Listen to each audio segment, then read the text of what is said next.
Three I atlas हा खरोखर धूमकेतू आहे की परग्रही यान आहे? नमस्कार मित्रांनो, आज आपण चर्चा करणार आहोत एका खगोलशास्त्रीय गुढावर. थ्री आय ॲटलस हा पाहुणा सध्या वैज्ञानिकांपासून तर UFO संशोधकापर्यंत सगळ्यांचा चर्चेचा विषय ठरलेला आहे. सध्या ती वस्तू गुरु ग्रहाच्या कक्षेत आहे व ती हळूहळू सूर्याकडे येत आहे. काही जण त्याला एक विचित्र धूमकेतू म्हणत आहेत, तर काही जण म्हणतात की हे परग्रही यान आहे.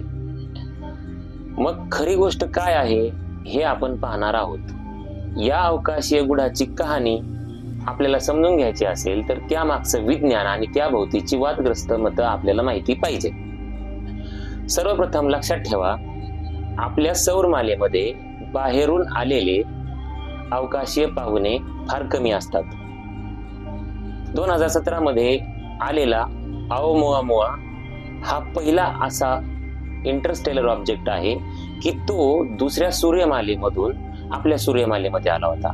त्याची रचना खूप लांबट होती, विचित्र वेग होता आणि अनपेक्षित मार्ग होता. म्हणजे शास्त्रज्ञांनी तसा मार्ग सांगितला त्यापेक्षा विचित्र मार्ग होता. शास्त्रज्ञही गोंधळले होते. हार्वर्डचे प्रसिद्ध संशोधक एव्ही लोएब यांनीही म्हटलं होतं, कदाचित हा नैसर्गिक पिंड असू शकत नाही, तर हा परग्रही यान आहे. परंतु निरीक्षण करता आलं नाही. तो खूप भयंकर वेगाने सूर्यापासून लांब गेला.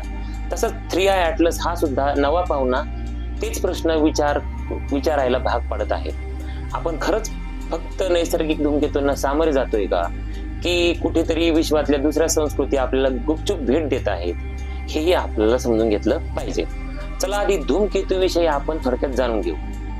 धूमकेतू म्हणजे काय, तर बर्फ, धूळ आणि खडक या तिघांच्या मिक्सचरनी बनलेला एक कॉस्मिक स्नोबॉल, की पिंड की जेव्हा सूर्याजवळ ते येतात तेव्हा सूर्यामुळे त्यांच्यातील बर्फाची वाफ होते आणि त्यांच्या भोवती एक प्रकाशमान एक वलय तयार होतो आणि ज्याला आपण म्हणतो कॉमा.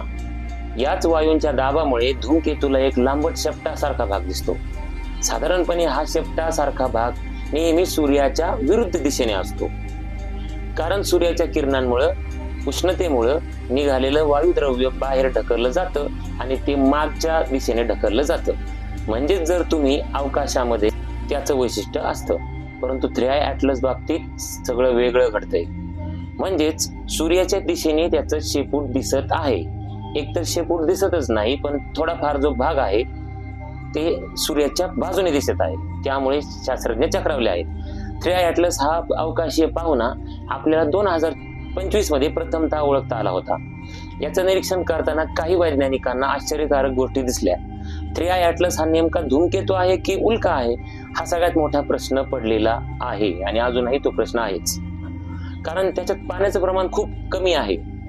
वेब टेलिस्कोप, स्पेअरएक्स टेलिस्कोप या दोन्हींच्या निरीक्षणानुसार 95% कार्बन डायऑक्साईड आहे आणि फक्त 5% H2O म्हणजेच पाणी आहे. हे खूपच असामान्य आहे. असं जनरली धूमकेतूमध्ये घडत नसतं. व्हेरी लार्ज टेलिस्कोप म्हणजेच VLT ने केलेल्या स्पेक्ट्रोस्कोपिक निरीक्षणामध्ये थ्री आय ॲटलसच्या वायुपोळामध्ये निकेल सापडलेलं आहे, परंतु लोखंड सापडलेलं नाही. ही बाब अतिशय विचित्र आहे, कारण नैसर्गिक धूमकेतूंमध्ये लोखंड आणि निकेल हे दोन्ही एकत्र सापडत असतात. त्याचं कारण काय, तर सुपरनोवा झाल्यानंतर किंवा सुपरनोवा होत असताना निकेल आणि लोखंड सूर्याच्या आतमध्ये तयार होतं आणि समप्रमाणात आणि शेजारी शेजारी तयार होतं. त्यामुळे ते दोन्हीही बरोबर तयार होत असतात व त्यामध्ये ते आढळतात. ते एकत्र आढळत असल्यामुळं शास्त्रज्ञ म्हणतात की या थ्री आय ॲटलस मध्ये औद्योगिक निकेल उत्पादनाचे संकेत मिळत आहेत. म्हणजेच इंडस्ट्रियल निकेल तयार करण्याची किंवा इंडस्ट्रियल निकेल वर प्रक्रिया करण्याची काहीतरी शक्यता आहे. आणि धूमकेतूचा मार्ग साधारण गुरुत्वाकर्षणाने ठरतो, पण यात थोडीशी विचित्र ढकलण्याची ताकद किंवा नॉन ग्रॅव्हिटेशनल ऍक्सेलरेशन दिसत आहे. म्हणजे कोणतरी त्याला ढकलतंय असं वाटतं. त्याचा प्रकाशमान किंवा त्याची चमक आणि घनता पारंपरिक धूमकेतू सारखी दिसत नाही. काही क्षण त्याचा पृष्ठभाग एखाद्या चमकदार वस्तूच्या प्लेट सारखा परावर्तित करतो. थ्री आय ॲटलसचं त्याची जी ट्रॅजेक्टरी आहे, तिचा मार्ग आहे जवळजवळ ग्रहांच्या व सूर्याच्या इक्लिप्टिक प्लेनशी समांतर आहे. म्हणजे हा धूमकेतू सूर्यमालेमध्ये सूर्याच्या जवळ येणार आहे तेव्हा तो सर्व ग्रहांच्या जवळून जाणार आहे. असं घडण्याची शक्यता 0.05% म्हणजे खूप कमी असते. म्हणजे हे प्री प्लॅन्ड केलेलं नियोजन असण्याची दाट शक्यता आहे. ॲटलस ऑक्टोबर 3 2025 रोजी मार्स कोनेसेन्स ऑर्बिटरच्या हाय राईज कॅमेऱ्याच्या जवळून जाणार आहे.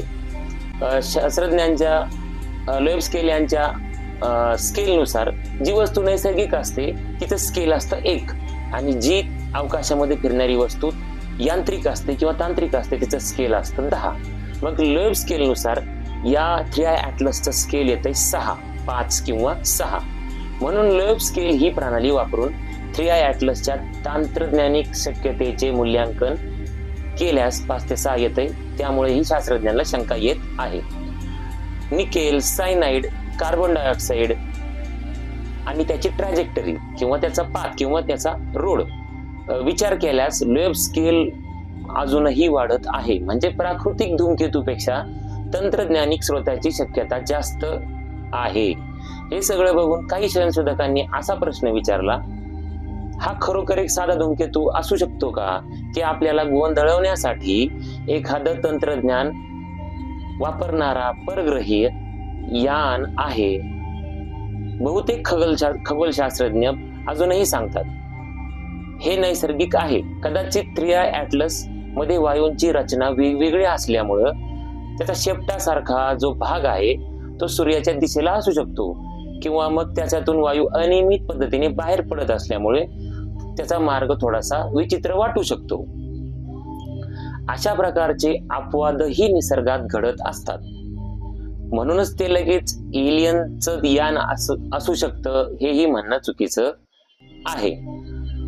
परग्रही यान असण्याची शक्यता आहे की नाही, तर दुसरीकडे काही शास्त्रज्ञ असं म्हणतात की UFO संशोधक आणि काही खगोलशास्त्रज्ञांचा दावा आहे 3i ॲटलसची गती, चमक आणि रचना नैसर्गिक धूमकेतू सारखी अजिबात नाही. त्यांना वाटतंय की हे कदाचित सोलर सेल स्पेसक्राफ्ट असू शकतं. म्हणजेच सूर्यप्रकाशाच्या किरणांवर चालणारं परग्रही यान. जसं होडी समुद्रामध्ये वाऱ्यावर चालते तसं ही यान असू शकतं. आपल्यापेक्षा लाखो वर्षांनी प्रगत संस्कृती हे यान तयार करू शकते. त्यासाठी कोणतंही इंधन लागत नाही, फक्त सूर्यप्रकाशाची ऊर्जा पुरेशी असते. म्हणून काही जणांना खात्री आहे की हा फक्त स्पेस रॉक नाही किंवा स्पेसमध्ये अडकणारा दगड किंवा खडक नाही, तर आपल्याकडे डोकवत असलेलं परग्रही यानही असू शकतं. आणि डेव्हिड ग्रॉस यांनी रेडिओ टेलिस्कोपद्वारे तंत्रज्ञानिक संकेत शोधण्याची सल्ला दिलेला आहे. यावरही आपण चर्चा केलेली आहे.